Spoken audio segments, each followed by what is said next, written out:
Okay, so this is a wellness channel, and we want to talk about how to get well and stay well, but it has to do with health, does it not? And so, have you ever really thought about it? What is health? Have you tried to define it?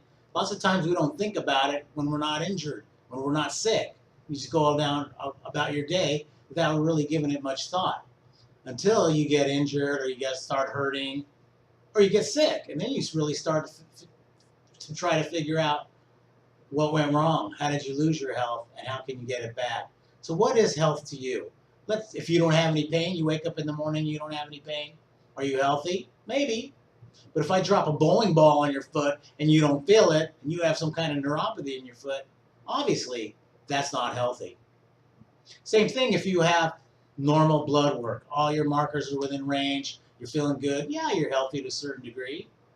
But think about heart attacks. A large percentage of the heart attacks that happen, the first symptom is you fall over dead. The widowmaker, the left it's the left descending artery, the left anterior. The widowmaker, the left anterior descending coronary artery. You don't know it's blocked. Next thing you know, you fall over in a hump. You could die. Mostly you do. That's why they call it the widowmaker. So we have these subtle little subclinical issues that we live with that are not healthy. We may think we're healthy in a lot of ways. Let's say we have self-destructive behavior, but I can touch my toes, nothing hurts. My blood works good. How about self-sabotaging thoughts? How about toxic relationships? So it's a multi-dynamic when you think of health and what it is. People who are taking medication, do you think they're more healthy or less healthy with medication? People have indications where their blood work is wrong, and instead of doing functional medicine and doing the things that you need to do to get your markers in order, you force it with a chemical. So that's a mechanical response, a mechanistic response to your health. Versus a vitalistic response to your health is when you allow your body to heal naturally, to strengthen, to fortify. The body is a self-healing organism. If we take away the interference, our natural state is health. Our normal natural state is to be healthy and vibrant. And then over time, through poor patterning and poor thinking and poor dietary and relationships and environmental stressors, we adapt. So sickness is an adaptation, and health is an adaptation as well to the proper order of things. It's like a natural law, a natural order. So when you break that natural law and order, you're not going to have your health. You're breaking the law. The World Health Organization says that health is a state of complete physical, mental, and social well-being, and not just the absence of disease and infirmity. So what is health to you? Do you think you're healthy? Are you healthy? Have you checked? How do you know when you're healthy?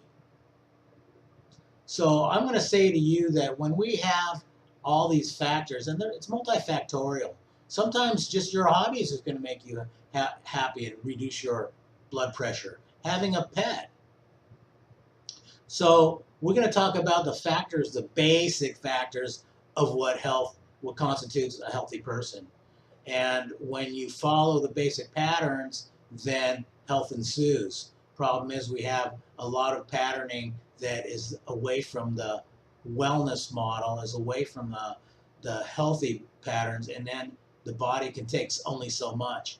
And after it cannot take that much, then you lose your health. Health is related to homeostasis. The body's always in a dynamic state of adaptation to the physical stimulus. So if you're stressed out, well, there's usually a reason for it.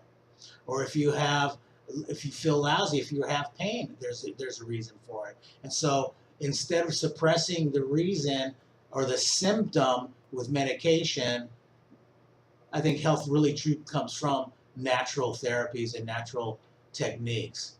Obviously not all the time. If you have a medical emergency, it's life or death, you need modern medical interventions, true. But health starts from basic patternings, and we're going to talk about that in the next one. Think about what health means to you. Think about what health really is, and then we'll break it down little by little. And that way, once you get started, you don't have to be perfect in one day to the next, but you start pointing yourself in that direction, and that's the way to wellness. So that's our thought for today, and it doesn't have to be so serious. Why are you so serious? Every time we get so serious, we don't allow ourselves the joy, the laughter. We take the pressure off by relaxing, laughing at ourselves, but then obviously making the choices we need to do to get better. By the way, did you hear about the chiropractor that broke his foot? He couldn't stand it. Kind of like the chiropractor that broke his hand. Couldn't handle it. Just kidding.